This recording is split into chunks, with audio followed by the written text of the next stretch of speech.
महत्त्वाची बातमी पाहूया। ठाकरेंच्या शिवसेनेच्या संसदीय दलाची बैठक सुरू झाली आहे। या बैठकीनंतर ठाकरेंच्या शिवसेनेची पुढची रणनीती ठरणार आहे। या बैठकीला आतापर्यंत 4 खासदार उपस्थित असल्याचं कळतंय। तर बैठकीपूर्वी संसदेच्या कार्यालयामध्ये सगळ्या खासदारांची नावं आणि त्या खासदारांची या पत्रावर सही देखील होणार आहे।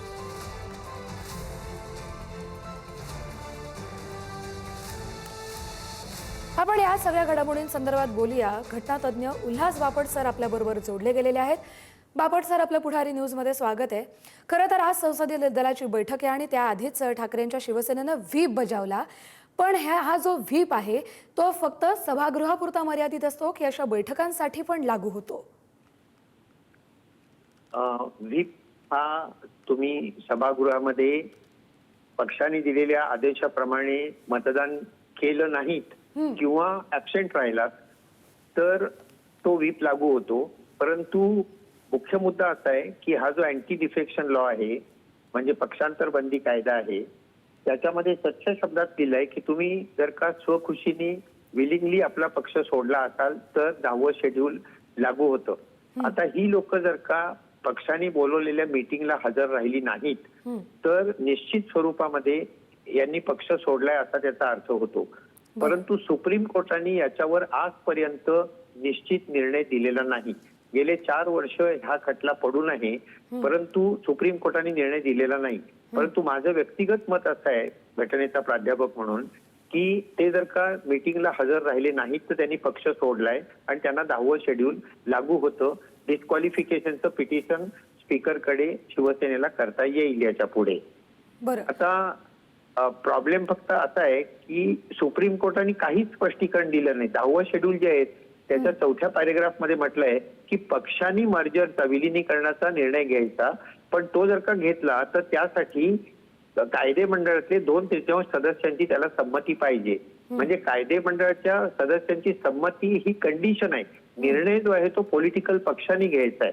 म्हणजे त्यामुळे मर्जरचा निर्णय जो आहे तो उद्धव ठाकरेंनी घ्यायचा आहे आणि मग त्याला हे सदस्य पाठिंबा देतील न देतील हा पुढचा प्रश्न झाला। या सदस्यांना हा निर्णय घेण्याचा अधिकार नाहीये।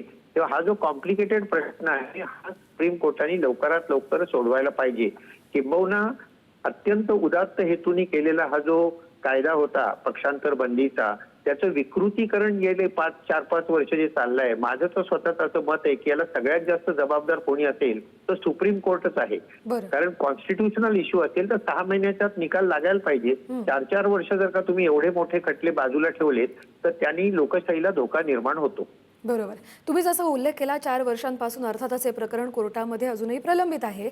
पण आपण जर पाहिलं हे जे 6 खासदार आता ठाकरेंची साथ सोडून गेलेत ते निवडून आलेत मशाल चिन्हावर आणि आता ते जातात शिंदेंच्या शिवसेनेत, ज्यांना आता चिन्ह मिळालेलं आहे मूळ शिवसेनेचं धनुष्यबाणाचं। जर हे खासदार फुटलेलेच आहेत आणि व्ही बजावून देखील ते बैठकीला उपस्थित राहत नाहीयेत तर उद्धव ठाकरेंचा पक्ष त्यांच्यावर कोणत्या प्रकारची कारवाई करू शकतं? नाही, पक्षांतर बंदी कायद्याखाली डिस्क्वालिफिकेशनचं प्रोसिजर चालू करता येईल।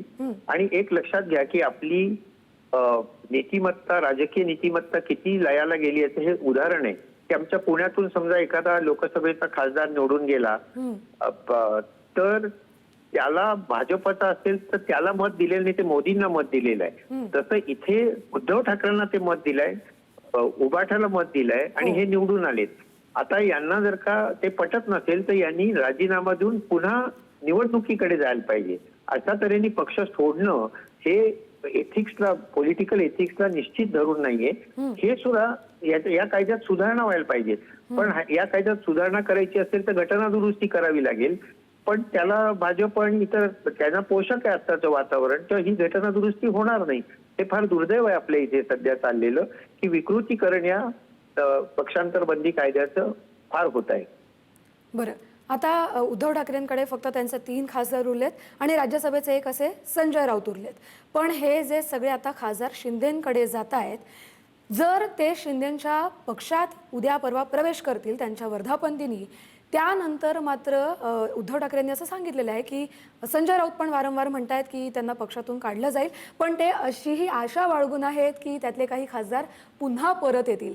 हा जो सगळा एक संभ्रम आहे, हा घोळ आहे, तो सध्या कुठल्या वाटेवर जातो असं तुम्हाला वाटतं सर? आणि पुढे जर काही म्हणजे कन्फर्म झालंच की 6 जणांनी खासदारांनी पक्षप्रवेश केला, तर पुढे उद्धव ठाकरे यांच्या पक्षाची काय रणनीती असू शकते?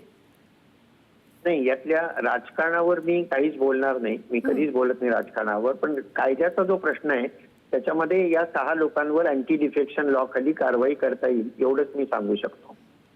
बरं, पण या 6 जणांकडे काय पर्याय असू शकतो जे खासदार आता शिंदेंकडे गेलेले आहेत? नाही, मी सांगितलं ना, हे शेवट का जातात लोक सगळ्या जगाला माहिती. मी काही नवीन शोध लावत नाहीये. एक तर यांना अनेक आपल्याकडे असे कायदे आहेत की त्या तुरुंगात टाकलं तर वर्ष बाहेर येता येत नाही. ही एक भीती असते. दुसरी गोष्ट म्हणजे पैसे दिले जातात. तिसरी गोष्ट म्हणजे आमिष दाखवली जातात, मिनिस्टरशिप मिळेल, अमुक मिळेल. तर या कुठल्या तरी प्रलोभनांना बळी पडूनच ही लोक पक्ष सोडत असतात. परंतु त्याच्यामध्ये ते आपल्या पक्षाची अप्रामाणिक आहेत हे निश्चित आहे. बरं, धन्यवाद उल्हास बापट सर, तुम्ही घटनात्मक दृष्ट्या चांगलं विश्लेषण केलं त्यासाठी.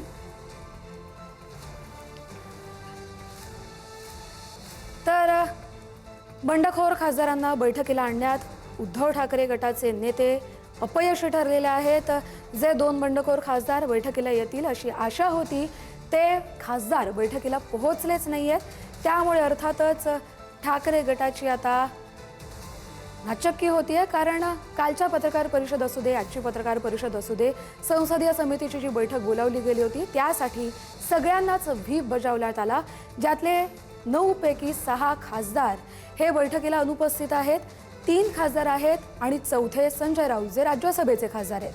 त्यामुळे जे 2 बंडखोर खासदार बैठकीला येतील अशी कालपासून त्यांना आशा होती, ते मात्र पोहोचलेले नाही आहेत. संजय दिना पाटील आणि ओमराजे निंबाळकर हे बैठकीला अनुपस्थित आहेत.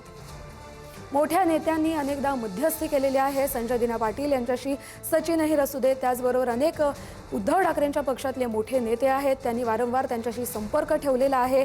ओमराजे निंबाळकर यांच्याशी देखील संपर्क करण्याचा प्रयत्न झाला, मात्र तरी देखील हे सगळेच बंडखोर खासदार बैठकीला पोहोचलेले नाही आहेत. त्यामुळे संजय दिना पाटील, ओमराजे निंबाळकर यांच्यासह संजय जाधव, संजय देशमुख, नागेश पाटील आष्टीकर असतील किंवा ओमराजे निंबाळकर, भाऊसाहेब वागचौरे, हे जे सगळे बंडखोर खासदार आहेत ते ठाकरेंच्या शिवसेनेच्या संसदीय समितीच्या बैठकीला पोहोचलेले नाही आहेत. फक्त अनिल देसाई आहेत, अरविंद सावंत आहेत आणि राजाभाऊ वाजे, जे पक्षाशी प्रामाणिक राहून पक्षनिष्ठता राखत त्यांनी शिंदेंच्या शिवसेनेमध्ये न जाण्याचा निर्णय घेतला आणि उद्धव ठाकरेंची साथ सोडलेली नाहीये.